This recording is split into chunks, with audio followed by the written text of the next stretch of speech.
Jadi kalau pengen anak itu soleh, kuncinya satu.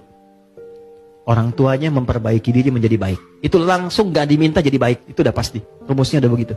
Tolong jangan marah sama anak. Pesan saya, jangan marah sama anak. Sederhana, karena mereka belum dihisab.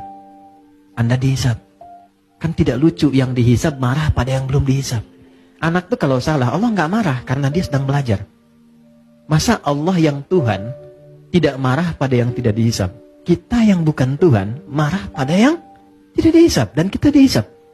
Gitu. Jadi kalau anak itu ada sesuatu yang berbeda, yang pertama dilakukan istighfar dulu.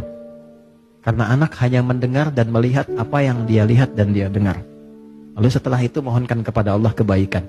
Biasanya kalau orang tua itu sudah memulai dengan kebaikan, itu langsung anak tanpa diminta jadi baik. Itu rumus.